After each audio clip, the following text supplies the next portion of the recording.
Seattle, one April night in 2025, rain fell relentlessly, as if the entire sky were weeping for Vivian Grant's losses. She stepped out of the King County Courthouse, her high heels caked with mud, her navy silk dress, the one she'd chosen to appear strong before her husband's lawyer, now soaked and clinging to her skin. The court had just ruled that she'd lost G-Tech, the company she'd spent 10 years building from a scribbled idea on a napkin. Michael, the husband she'd once loved blindly, had secretly transferred her shares to himself and his new lover, her former assistant, whom Vivian had trusted. She had nothing left, no company, no reputation, not even faith in herself. Vivian stood at the bus stop on Pine Avenue, a few blocks from the courthouse. She had no umbrella, no coat. The icy rain seeped through her dress, making her shiver uncontrollably. The dim streetlights cast a glow on her face, her sad brown eyes, her disheveled black hair sticking to her cheeks. She didn't cry, not because she was strong, but because her tears had run dry during long nights alone in a rented apartment. She just wanted to leave, to go anywhere, as long as it was away from this city that had once been her kingdom. The bus stop was deserted, with only an old sign listing routes and a few wet plastic chairs. Vivian hugged herself, trying to hold on to the last traces of warmth. She didn't know when the next bus would come, nor did she care. All she saw was a vast emptiness, the future she'd once envisioned now reduced to shards. Where did I go wrong? She asked herself, but no answer ever came. Soft footsteps echoed through the rain. Vivian looked up, wary. A man appeared from around the corner, wearing a gray baseball cap, a plaid shirt, and faded jeans. He held a small umbrella but didn't use it to shield himself, letting the rain soak his shoulders. He stopped a few steps away, his green eyes looking at her with genuine concern, free of judgment. Vivian tightened her grip, ready to brush him off if he tried to talk. She was too exhausted for empty platitudes, but he didn't say much. He took off his worn denim jacket, stepped forward, and gently draped it over her shoulders. "You look like you need it more than I do," he said, his voice low and warm, as if speaking to an old friend. Vivian froze, her lips parting, but no words coming out. The jacket still held his body's warmth, smelling faintly of fabric and wood, a stark contrast to the biting cold of the rain. She studied him, searching for any hint of ulterior motive, but found only a faint smile, not dazzling, but enough to ease the darkness in her heart. "Thank you," Vivian whispered, her voice hoarse from the cold and tangled emotions. She pulled the jacket tighter, as if it were a fragile shield against the world. The man nodded, then turned and walked away, his small umbrella tilted over his head. He vanished into the rain before she could ask his name or anything else. Only the steady patter of rain remained, and Vivian, for the first time that day, felt a tiny spark pierce her frozen heart. She sat on the plastic chair, the oversized jacket dwarfing her slender frame, but offering a strange sense of safety. She didn't know why such a small gesture made her want to cry. Perhaps because it was so unexpected, so sincere in a world she'd grown used to deceit. Vivian gazed at the hazy road, where car lights streaked by like aimless beams. People like him don't last long, she thought, the bitter voice in her head reminding her that kindness often came with a price. The rain kept falling, but Vivian no longer shivered. She reached into her purse for her phone to check the bus schedule, but her fingers brushed a small piece of paper inside the jacket pocket. Frowning, she pulled it out. It was a folded note, its edges worn, with neat handwriting. "Eli, 206-555-0123. Call if you need a computer fixed, or just to talk." Vivian read it again, disbelieving. He'd left his number not to boast or demand anything, but as a simple, open invitation. She let out a small laugh, a faint sound blending with the rain. The smile startled her. How long had it been since she'd smiled so naturally? She clutched the note, unsure why she didn't throw it away. Perhaps because it was the only remnant of that strange moment, when a stranger had seen her, not Vivian Grant, the failed CEO, but just a person who needed warmth. In another corner of the city, Eli Turner stepped into his small apartment, his wet shoes leaving footprints on the old wooden floor. He hung his umbrella on a hook, peeled off his soaked shirt, and tossed it into the washer.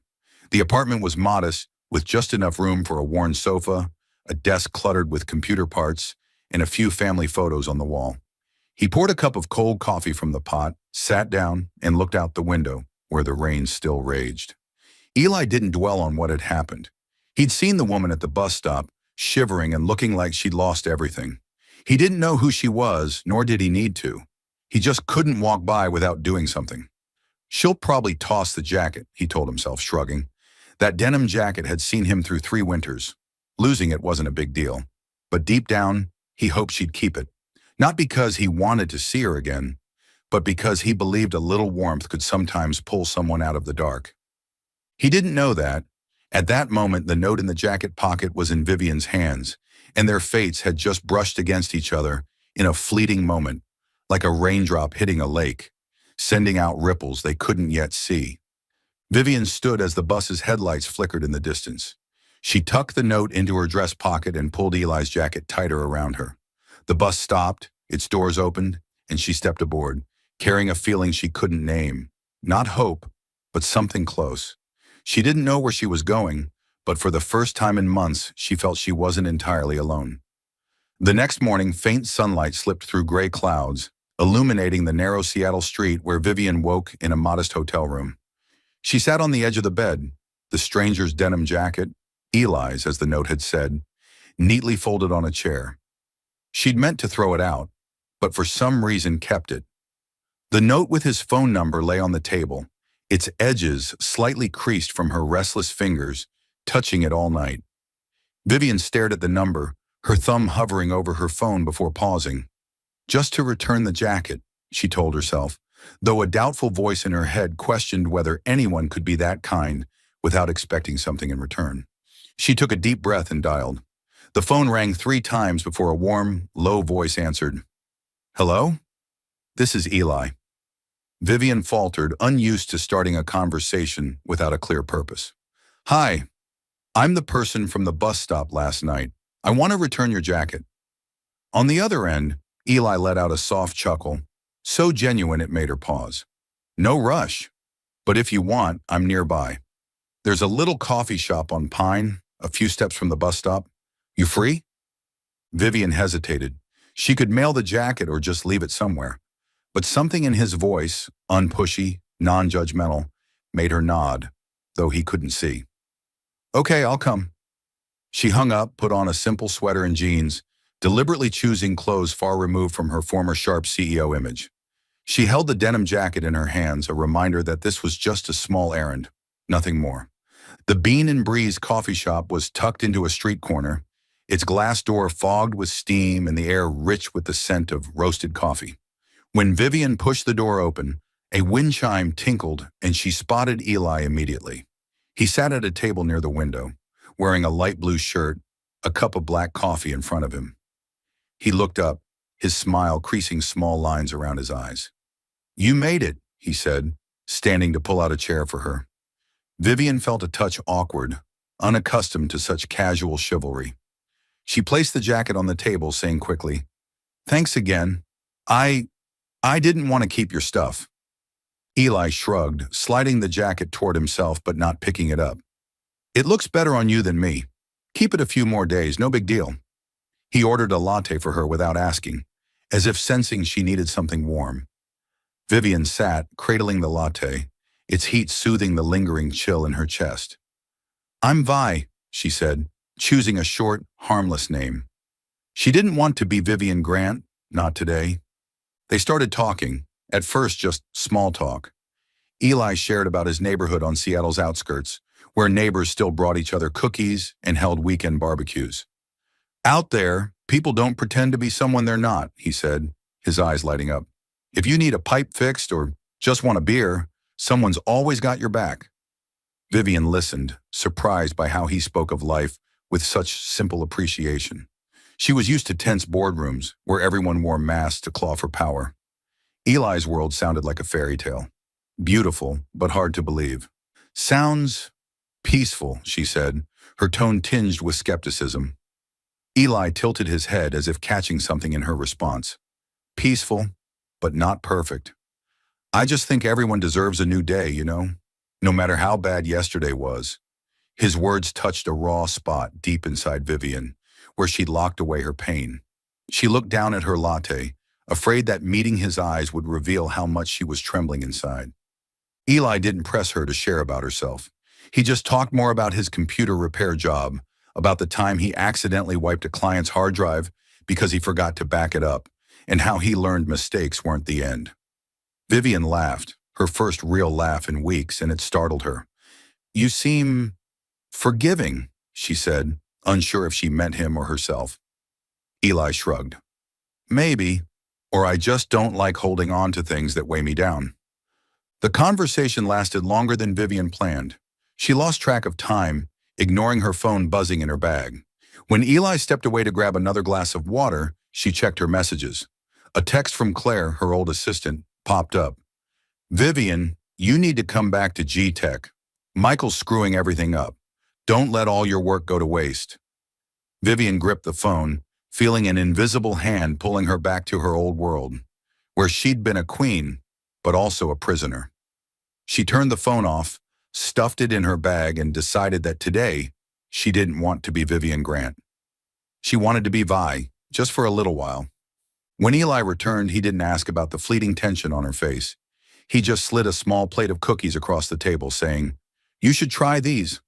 My neighbor Helen made them. She says cookies can fix anything, except broken computers." Vivian smiled, took a bite, and in that moment, she felt lighter, as if the world wasn't pressing down on her shoulders. When they left the shop, the sky had cleared. Eli held the jacket but handed it back to her. "Keep it one more day. I'm not in a hurry." Vivian started to protest but nodded, clutching the jacket to her chest. "Thanks, Eli," she said, saying his name for the first time, and the sound made her heart stir faintly. He waved, walking off toward the road leading to the suburbs, leaving Vivian standing there, curious about this man, and about herself, who wanted to linger in this little neighborhood just a bit longer. Vivian stood in the middle of her newly rented apartment, the faint smell of old paint and damp wood lingering in the air. The apartment was on the second floor of a 3-story building in a Seattle suburb, where maple trees blazed red each fall, and the sound of children playing echoed from the backyard. It was a far cry from the lavish penthouse she'd once shared with Michael. No floor-to-ceiling glass windows, no assistant knocking each morning, just a single bed, a chipped wooden table, and a tiny kitchen corner with a kettle that hummed noisily. But that simplicity let her breathe easier, as if she were shedding a skin that no longer fit. She opened her laptop, fingers gliding over the keyboard, and started writing. "Journey from Ashes," she named the anonymous blog, with no profile picture or personal details. The first words poured out like a flood, about losing everything, sleepless nights, the fear she'd never find herself again. She didn't expect anyone to read it, just needed a place to release the fragments of her heart. When she hit publish, she closed the laptop, feeling a slight relief. A knock at the door broke her thoughts. Vivian startled, wary. She wasn't used to unannounced visitors.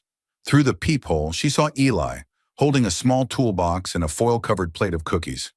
She opened the door, managing a polite smile. "Hi, what are you doing here?"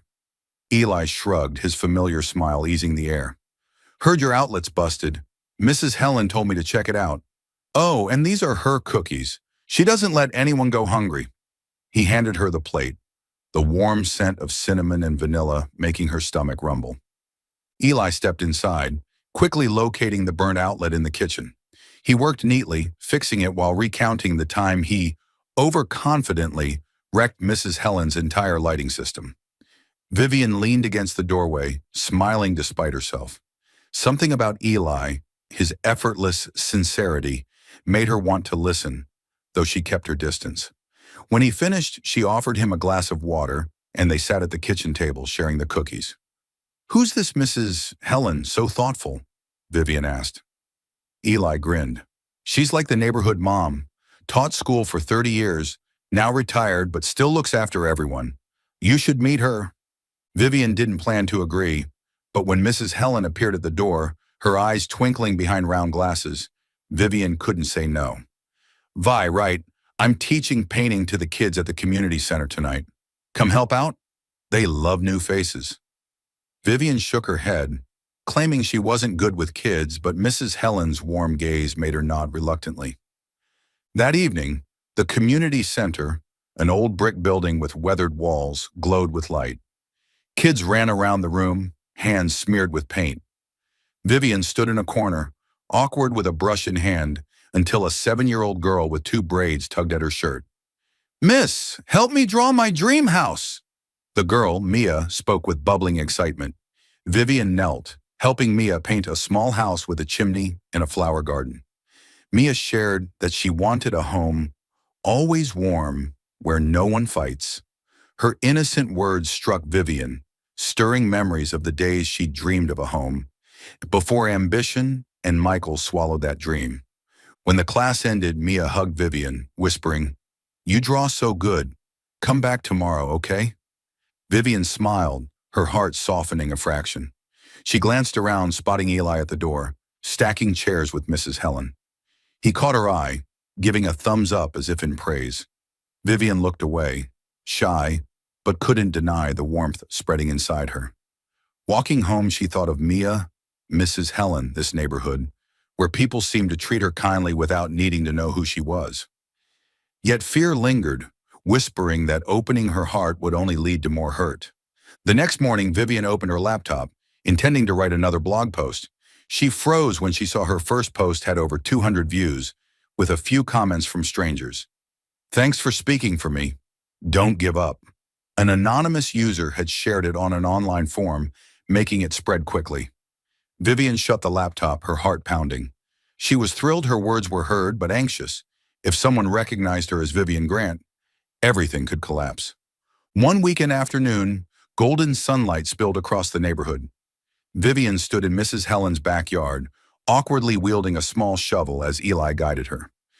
They were helping Mrs. Helen replant a tulip bed, a task Vivian never imagined herself doing. Dirt clung to her fingernails, but she didn't complain. Eli, beside her in a rolled-up t-shirt, worked while recounting the time he mistakenly grew cucumbers instead of tomatoes. "I'm no farmer, Vi, but at least I try," he said, winking. Vivian laughed, the sound so clear it surprised even her. They rested under an oak tree, sharing a bottle of cold water. Vivian spoke of her college days when she dreamed of building an app to help people with disabilities communicate. "I thought I could change the world," she said, her voice tinged with regret. She stopped, afraid saying more might slip into G-Tech. Eli looked at her, his gaze gentle. "You still can, Vi. Good ideas don't die." His words were simple but made her want to believe, even just a little. As the sun set, Eli pulled a steel thermos from his bag and handed it to her. "This is for you. I noticed you like iced tea. This'll help." Vivian took it, her fingers tracing the engraving. Faith comes back, one step at a time. She looked up, eyes misty with emotion. "How did you know I needed this?" she whispered. Eli shrugged, smiling softly. "Just a hunch." Her smile then, natural, unguarded, made Eli's heart skip. He told himself to slow down, that she probably saw him only as a friend. That night, Vivian sat in her apartment, clutching the thermos, writing a new blog post about finding light in small things. She didn't know that, in downtown Seattle, Michael was reading an article about an anonymous blog going viral, its descriptions sparking his suspicion. "Vivian," he muttered, eyes cold. "You can't hide forever." He called his assistant, ordering a search for the suburban neighborhood, where Vivian was slowly rediscovering herself. Early summer sunlight filtered through maple trees, casting a gentle gold over the Seattle suburb. Vivian had been here nearly a month, and each day she shed a bit more of Vivian Grant, failed CEO to become Vi, a woman learning to live slowly. Her small apartment now held a cactus on the windowsill, a surprise gift from Mia, the girl from painting class. She grew accustomed to birds chirping at dawn, Mrs. Helen calling kids to dinner, and Eli's laughter when he showed up with a new story. Today, Vivian stood in the community center's kitchen, apron on, chopping vegetables beside Mrs. Helen and other neighbors. They were preparing a charity meal for struggling families in the area. The aroma of pumpkin soup mingled with lively chatter. Vivian, who once ordered takeout through apps, now enjoyed learning to season from Mrs. Helen. "You've got a knack, Vi," Mrs. Helen said, winking. "Keep this up and I'll hand you the kitchen." Vivian laughed, her cheeks flushed from the heat and a simple joy she'd never known. After the meal, she followed Eli to the back of the community center, where a weathered wall awaited repainting. Eli handed her a brush, eyes twinkling mischievously. "Ready to be an artist?" Vivian raised an eyebrow, holding the brush like a pen in a boardroom. "I'm better at negotiating than painting, Eli." He laughed, sweeping long strokes of blue paint. "Negotiate later. Just slap some paint on. No one's judging." They worked side by side, soft country tunes playing from an old radio. Vivian accidentally splattered paint on Eli's shirt, and he retaliated with a blue streak across her cheek. She yelped, feigning anger. Then they burst into laughter, chasing each other around the paint cans like kids. Resting on the steps, clothes speckled, Vivian felt her heart lighter than ever. "You make me feel 18 again," she said, her voice laced with surprise. Eli looked at her, smiling gently. "Good, right? 18's got no big worries." The talk turned to failures. Eli shared about Sarah, his ex, who left him for someone with bigger prospects. "She said I was too ordinary," he said, not bitter but accepting. "But I like ordinary. It's real." Vivian listened, a part of her stirring. She wanted to tell the truth, but instead spoke of a friend betrayed by a lover, stripped of everything she'd built. "That friend, she doesn't know who to trust anymore," she whispered, eyes on her paint-splattered shoes. Eli placed a hand on her shoulder, light but steady. "She'll find someone trustworthy. She just has to let herself." His words made Vivian want to cry, but she only nodded, afraid saying more would reveal too much. She loved these moments, bright days with Eli in the neighborhood, but fear lingered.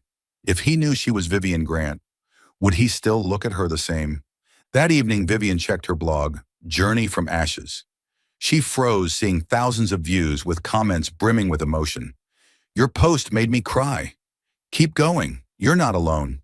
The blog had become a phenomenon, spreading across forums and social media. Vivian shut her laptop, heart racing.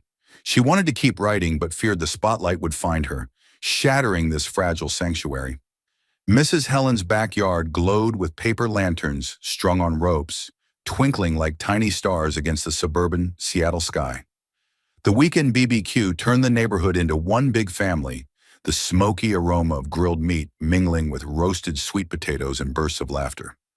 Vivian stood by the food table, holding a cold glass of lemonade, smiling as Mia darted by, clutching a plate piled with cornbread, her face smudged with crumbs. Dressed in a pale yellow sweater and jeans, her hair tied up simply, Vivian bore no trace of designer dresses or CEO glamour. For the first time in years, she felt she belonged somewhere. No titles, no boardrooms, just Vi, the new neighbor in this community.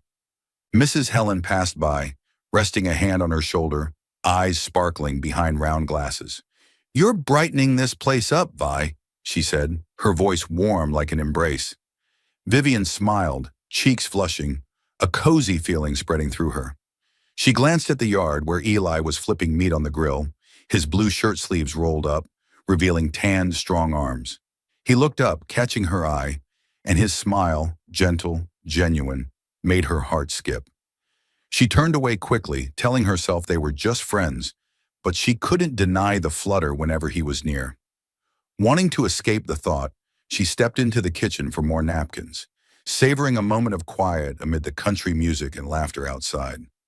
The kitchen door creaked, and Tom, Eli's best friend, walked in, holding a beer can, his hair tousled by the evening breeze. He looked at Vivian, frowning as if trying to place her. "Hey, Vi, you seem so familiar," he said, curiosity mixed with surprise. Vivian forced a smile, her heart tightening, hoping he'd drop it. She busied herself with the stack of napkins, but Tom pressed on. He took a swig of beer, then spoke louder, drowning out the music outside. "You look exactly like Vivian Grant, the G-Tech CEO, the one with the big divorce all over the news." Time seemed to stop. The laughter outside fell silent, leaving only the sizzle of meat on the grill and the pounding of Vivian's heart. Blood drained from her face and the lemonade glass suddenly heavy, as if pulling her under. She turned slowly and saw Eli at the door, his hands red from the grill, now hanging limp.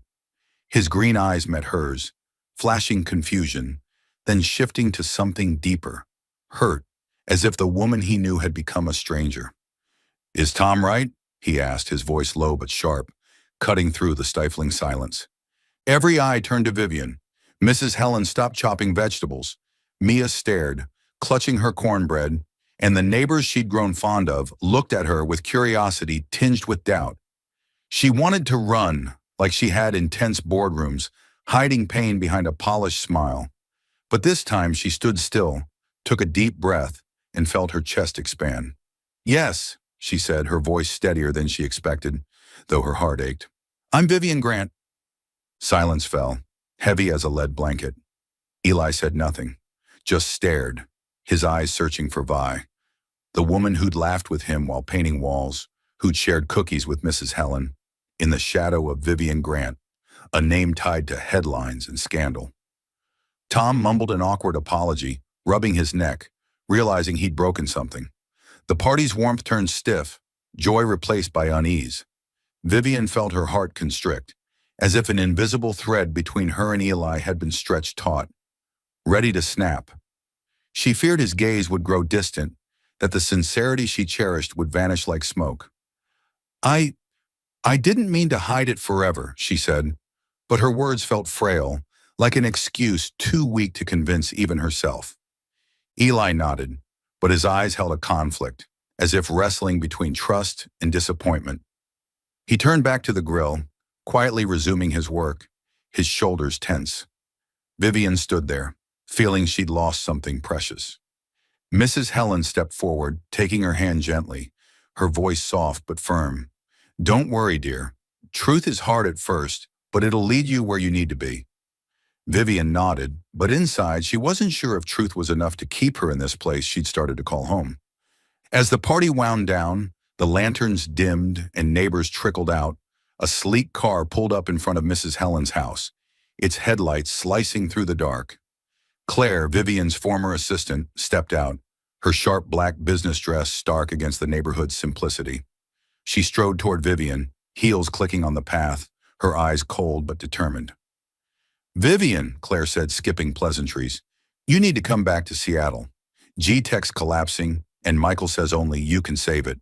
Don't throw everything away for—" She glanced around, the yard strewn with balloons, the table littered with cornbread and lemonade, her eyes dripping with judgment. "This."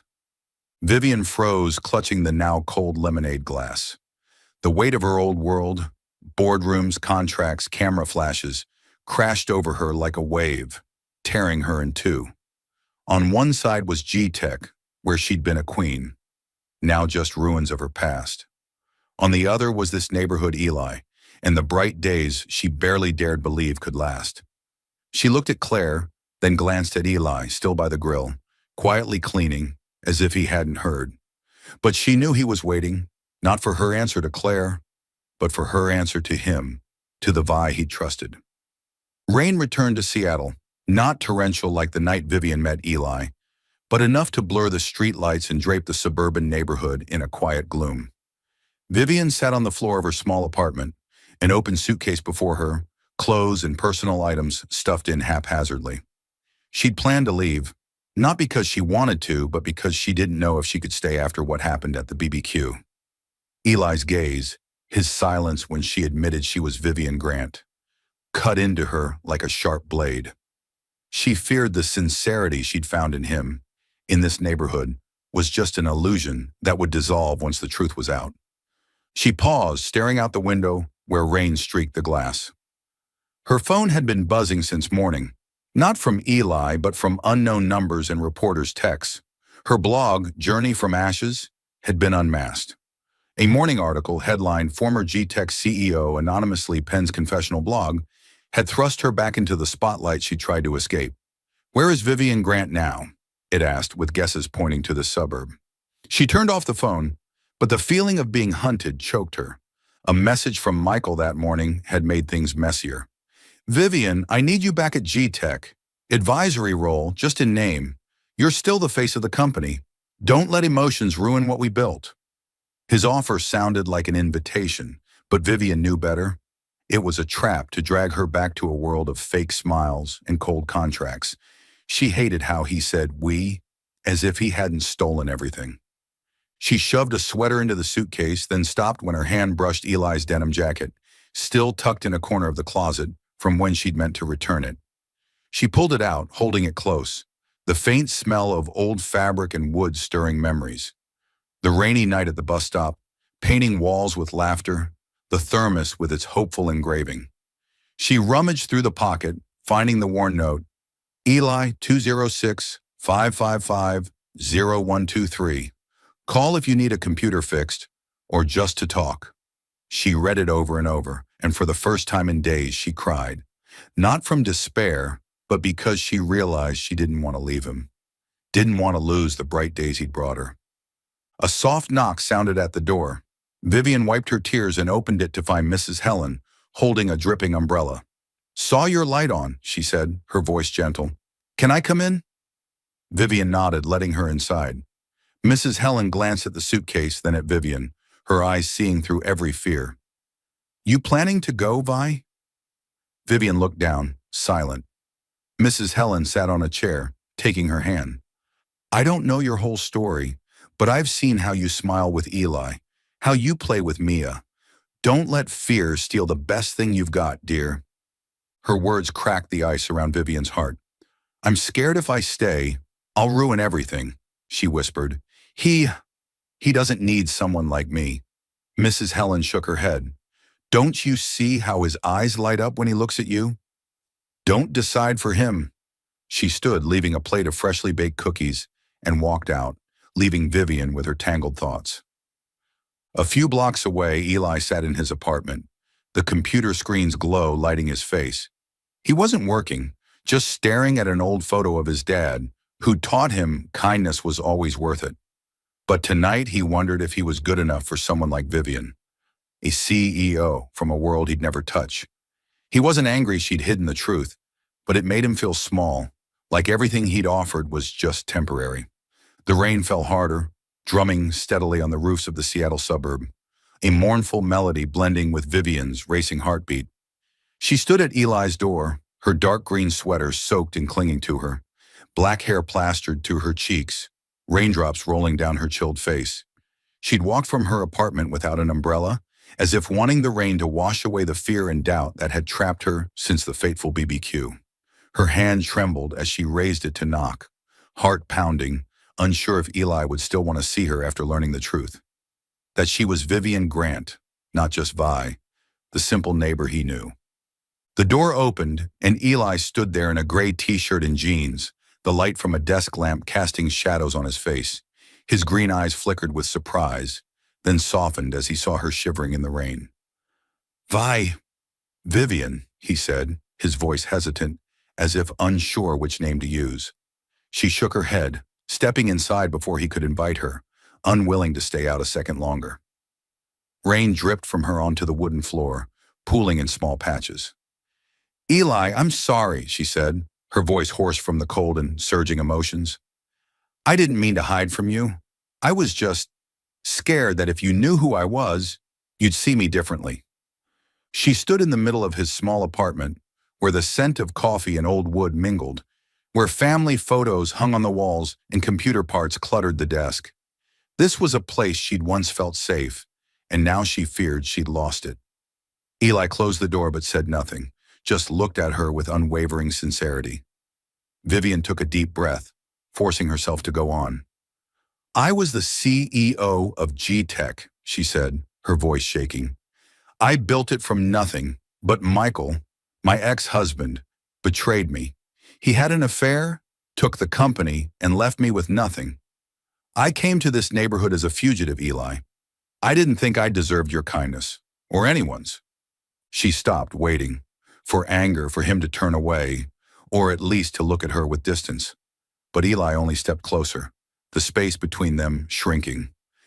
Vi, he said, his voice low but steady, I don't care if you're Vivian Grant or Vi. I care about who you are with me. The person who laughs when paint gets on her face, who helps Mia draw her dream house, who makes cookies with Mrs. Helen even though she can't bake. He paused, his eyes locked on hers. The person who makes my heart race every time she walks into a room. His words melted the ice in Vivian's chest. She burst into tears, not from pain, but from relief, knowing she hadn't lost him. She rushed into his arms and Eli held her tightly, his hands gentle but firm, as if shielding her from the world. The rain still fell outside, its patter echoing the night they met at the bus stop, but now it carried no despair. "I thought I'd lose you," she whispered, her face buried in his chest, feeling the warmth of his shirt. Eli shook his head, murmuring into her hair, "You won't lose me, Vi." Never. They stood there in his small apartment, their heartbeats sinking, as if every divide between Vivian Grant and Vi, between CEO and neighbor, had dissolved. Eli led her to the sofa, grabbing a towel to dry her hair, his movements gentle but clumsy, making her laugh through her tears. "You're terrible at this," she teased, and he shrugged, his smile crinkling the corners of his eyes. "I'm better at fixing computers, but I'm trying." She took his hand, fingers interlocking. "Thank you, Eli, for not giving up on me." He looked at her, more serious than usual. "I don't give up on what matters, Vi, and you're what matters most." They sat there as the rain softened outside, and Vivian felt a new faith budding, not just in Eli, but in herself, in her chance to build a life worth living. The next morning, the first sunlight after the rain slipped through Vivian's curtains, illuminating her apartment. She stood by the window, phone in hand, the screen lit with a call from Michael. His voice came through smooth as ever. "Vivian, I'm serious. Come back to G-Tech, even just as a figurehead advisor. You're still the face of the company. Don't throw it all away." His words once had the power to pull her into ambition's whirlpool, but now they were just a passing breeze. She looked outside where Eli was fixing Mia's bike, the girl beaming as he playfully fumbled the tire. Vivian smiled, a resolute smile she thought she'd lost. "I'm not coming back, Michael," she said, her voice calm but sharp. "I found where I belong, and it's not G-Tech. Good luck." She hung up before he could reply, feeling as if she'd shed a final burden. Vivian stepped outside, the morning air fresh and cool. Mia waved when she saw her. "Miss Vi, Uncle Eli says he's teaching me to paint walls today." Eli looked up, meeting her eyes, and his smile stirred her heart. She walked over, sitting beside him on the grass, watching Mia run off for a brush. "Everything okay?" he asked, his voice gentle. She nodded, taking his hand. "Better than ever. I'm ready to face my past, Eli, not by running, but by building a future with you." He pulled her close, kissing her forehead lightly. "Then let's get started," he said, and they laughed, sunlight bathing them like a promise of brighter days ahead. Vivian knew her journey wasn't over, but with Eli by her side, she no longer feared any rain. The gentle light of early autumn spread across the Seattle suburb, gilding the maple trees and weathered rooftops.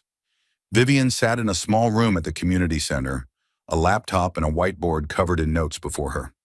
An idea for a tech platform to support those with emotional wounds, from divorce, loss, or invisible scars, was taking shape.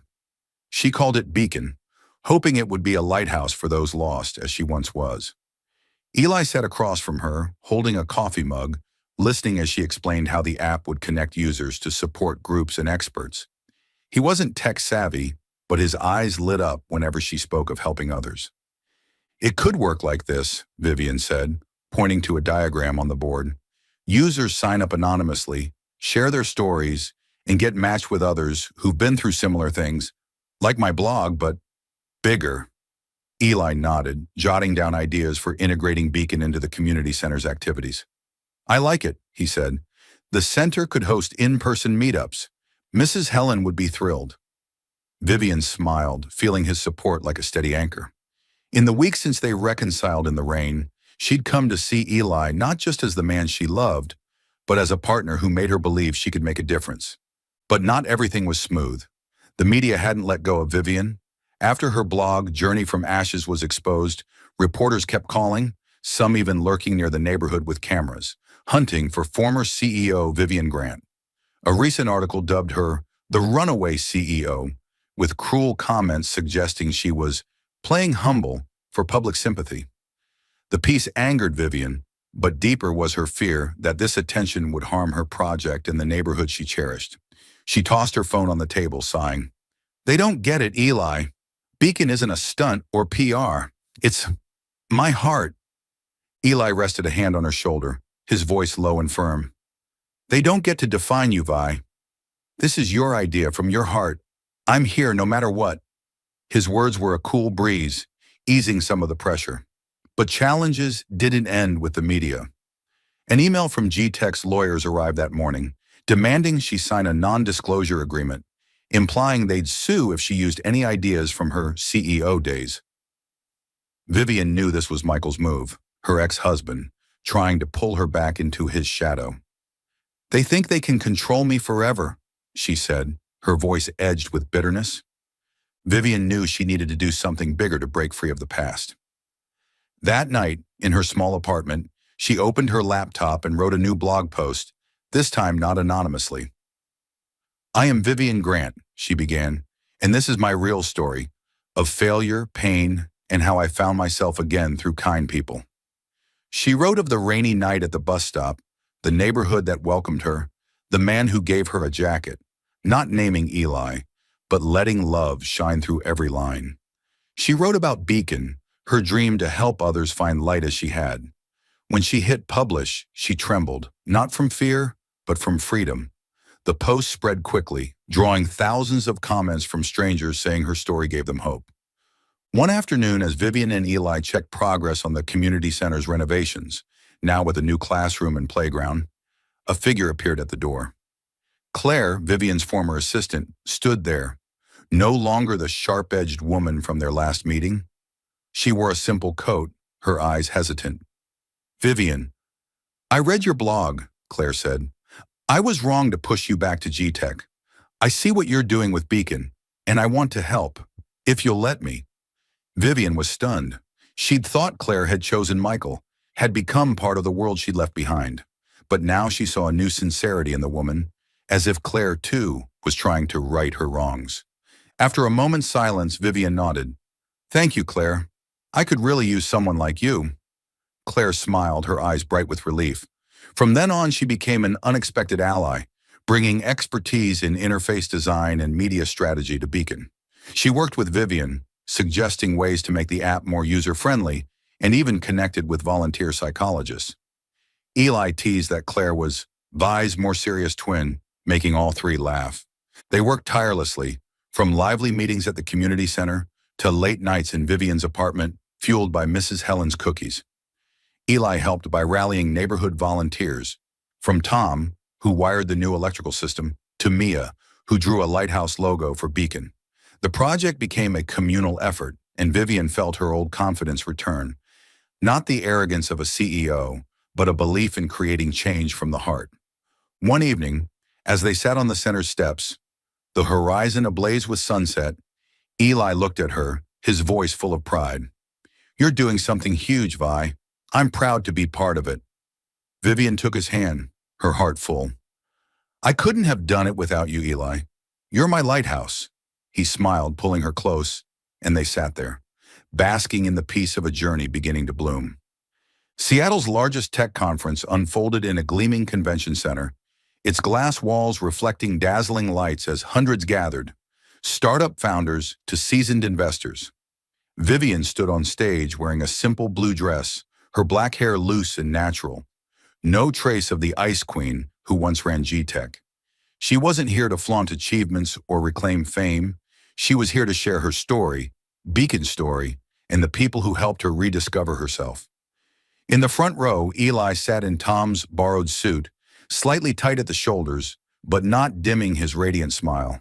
He'd never seen Vivian so confident, not from power, but from living true to her heart. Vivian took a deep breath, her eyes sweeping the auditorium before she began. I used to think power was everything, she said, her voice clear and warm, resonating through the mic. Shares, reputation, numbers on a balance sheet. That was my world. But a year ago, I stood shivering in the rain, having lost it all. My company, my trust, myself. Then someone gave me a jacket for no reason but kindness. That's real power. She paused, looking at Eli, and he nodded slightly, his eyes saying he'd always be there, as promised. She spoke of the suburban neighborhood where neighbors became family, from Mrs. Helen with her healing cookies to Mia with her colorful drawings. She talked about Beacon, the platform she built to help others find light after darkness, as she had. Beacon isn't just an app, she stressed, her voice brimming with passion. It's proof that everyone deserves a new day, no matter how painful their past. She shared her journey, failure, hurt, and learning that happiness isn't found at the peak of power, but in small things. A hug, a smile, someone holding your hand when you fall. The room fell silent, then erupted in resounding applause. Beacon, though not yet launched, had gained fervent support from Vivian's public blog post, now a focal point on online forums and social media. Investors sent emails, not to control, but to partner, persuaded by her vision. But what moved Vivian most were letters from strangers, hundreds writing that her story gave them courage to move on after divorce, loss, or dark days. As she left the stage, the crowd stood, and Eli was the first to reach her, pulling her into a tight hug. "You were amazing," he whispered, his voice thick with pride. Vivian smiled, cheeks flushed, correcting him. "We were amazing, Eli." They stood there a moment, hands clasped amid the congratulating crowd, as if nothing could pull them apart. Claire, now an indispensable Beacon partner, approached, handing Vivian a glass of water. "You made the whole room cry," she said, winking. Vivian laughed, sensing the change not just in herself, but in Claire. From a cold assistant to a true friend. Tom appeared, clapping Eli's shoulder hard, teasing, "If you don't buy me dinner after this, I'm fixing my own computer from now on." The air filled with laughter, and Vivian knew this moment, not a boardroom or contract, was her greatest success. A week later, Eli's community center officially opened, marking a new milestone for the neighborhood. The once run-down building now shone with a sign reading, "Community is home," alongside a vibrant playground and a classroom for Beacon's counseling sessions. The ceremony drew not just locals, but city reporters, curious about the place that inspired Vivian Grant and her game-changing tech project. Mrs. Helen, in her familiar floral apron, cut the ribbon, her eyes twinkling as she addressed the crowd. "I told you this neighborhood was special," she declared, sparking loud laughter. Mia darted across the yard, clutching a blue balloon, shrieking when she saw Vivian and Eli arrive.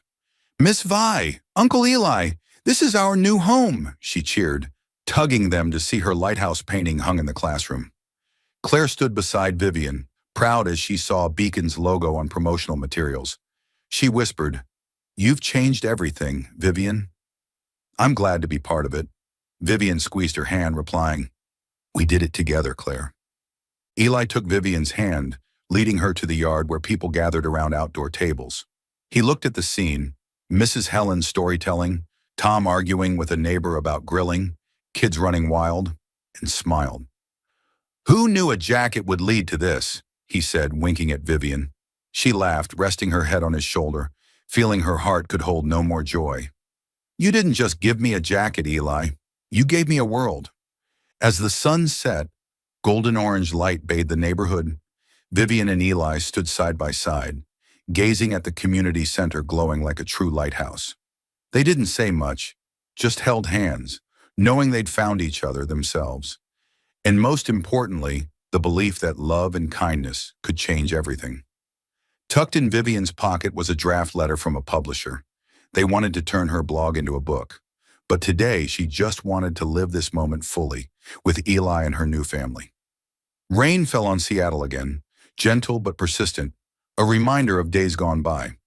A year had passed since the night Vivian stood shivering at the bus stop, stripped of everything but a faint spark of hope kindled by Eli's jacket. Now the Pine Avenue bus stop remained unchanged, faded route sign, wet plastic chairs, but Vivian was no longer a lost woman. She stood beneath the red umbrella Mrs. Helen had given her, in a blue sweater and jeans, her black hair loose, her eyes alight with joy.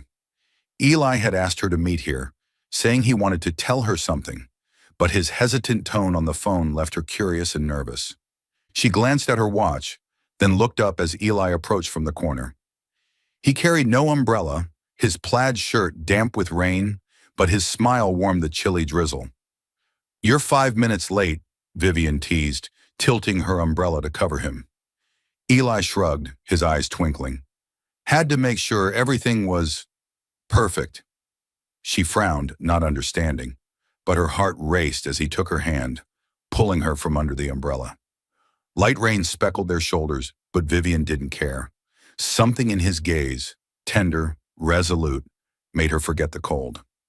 Eli took a deep breath, as if summoning all his courage. "Vi," he began, his voice low but clear. "A year ago, I saw you standing here, shivering. I didn't know who you were, just that I couldn't walk by without doing something. I gave you my jacket, thinking it was a small moment. Turns out it was the biggest moment of my life." Vivian's eyes stung, but she smiled, squeezing his hand to urge him on. He knelt on one knee, right there at the bus stop, rain streaking his face. From his pocket he pulled a small box, opening it to reveal a simple silver ring, no gemstones, just an intricate wave-like engraving. "The first time I met you, you were shaking from the cold," he said, his voice thick with emotion. "Today, I want to keep you warm for life. Vivian Grant, will you marry me?" Vivian froze, rain mingling with tears on her cheeks. She'd once thought love was a fragile luxury, but Eli, with his unwavering kindness, standing by her through every trial, showed her it was the simplest, strongest thing. She nodded, unable to speak, then laughed as he stood, pulling her into his arms. "Yes, Eli, yes," she whispered, and he slipped the ring onto her finger, his hands trembling with joy. They held each other in the rain, laughing like kids, heedless of the water soaking their clothes. Vivian rested her head on Eli's chest, hearing his steady heartbeat, feeling the world shrink to just them. "I worried the ring wasn't fancy enough," he said, a hint of concern in his voice. Vivian shook her head, kissing his cheek. "It's perfect, because you chose it." The rain kept falling, but this time it carried no despair, only the freshness of a new beginning. As they left the bus stop hand in hand, Eli led her to the community center, saying Mrs. Helen wanted to discuss Beacon. Vivian didn't suspect a thing until they stepped inside. Lights flared and shouts rang out, "Congratulations!" The whole neighborhood was there. Mrs. Helen, Tom, Mia, Claire, and dozens of others gathered around a long table laden with cookies, cornbread, and a homemade cake inscribed with "Forever Together." Vivian stood stunned, turning to Eli, who grinned ear to ear. "Told Mrs. Helen last week," he whispered. She couldn't wait. Mrs. Helen swept Vivian into a hug so tight it made her laugh. "Knew that boy would pull it off," she said, eyes sparkling. "You're our neighborhood's greatest gift, Vi." Tom slapped Eli's shoulder, handing him a beer. "You took your sweet time. I bet you'd have waited another year." Mia rushed up, hugging Vivian's legs, shouting, "Miss Vi's gonna wear the prettiest wedding dress, right?" Vivian knelt, ruffling her hair. "Absolutely, but only if you help me pick." The party stretched late, filled with country music from an old radio and lively stories.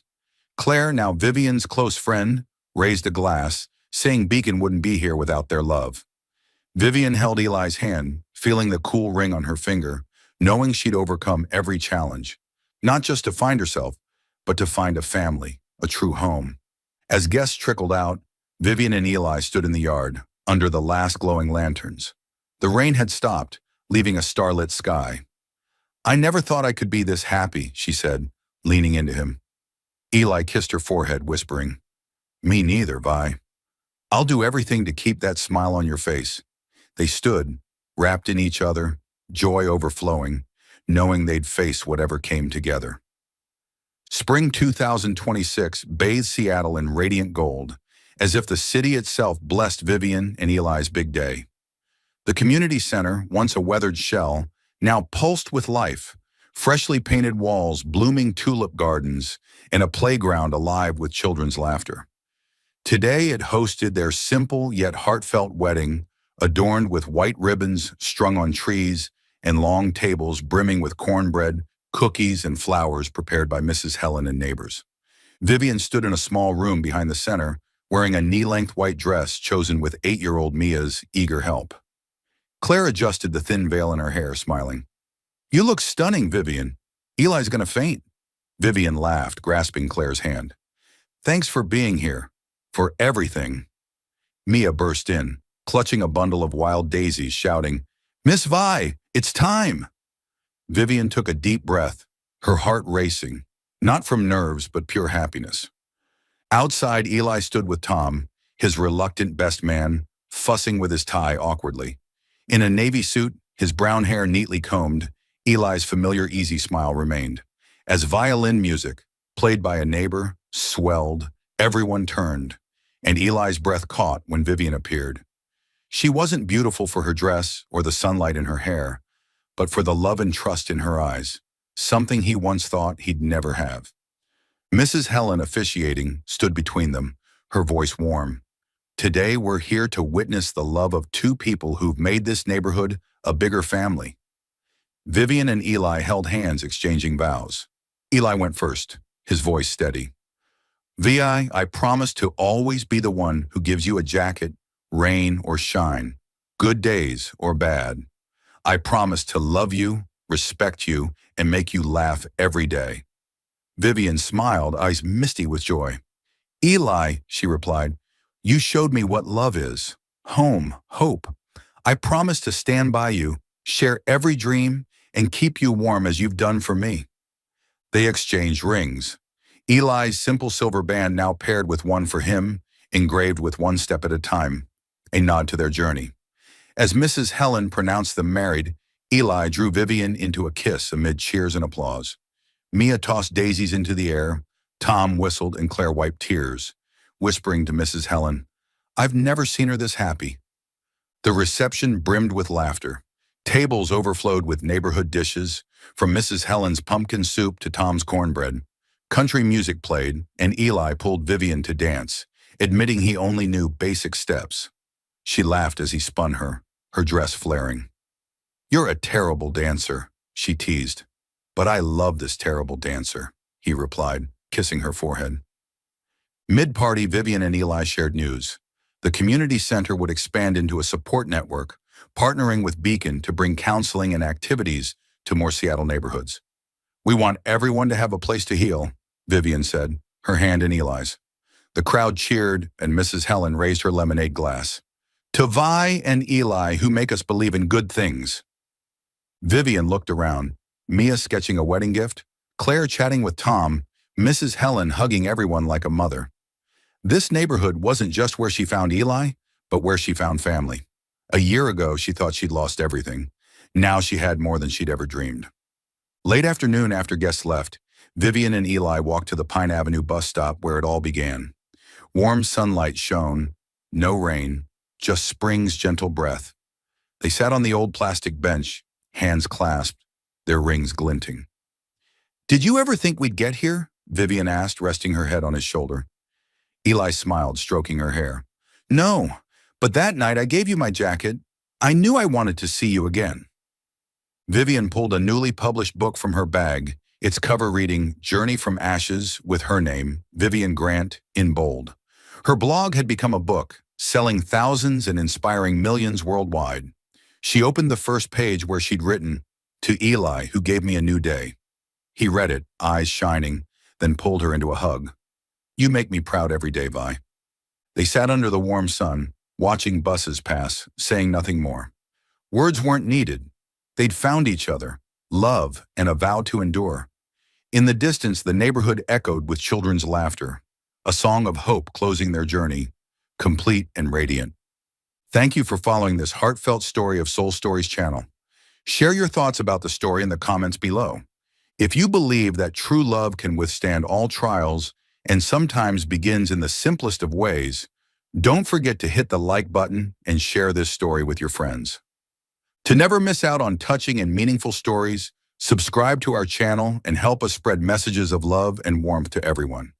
Let's cherish the beautiful moments of life and love together.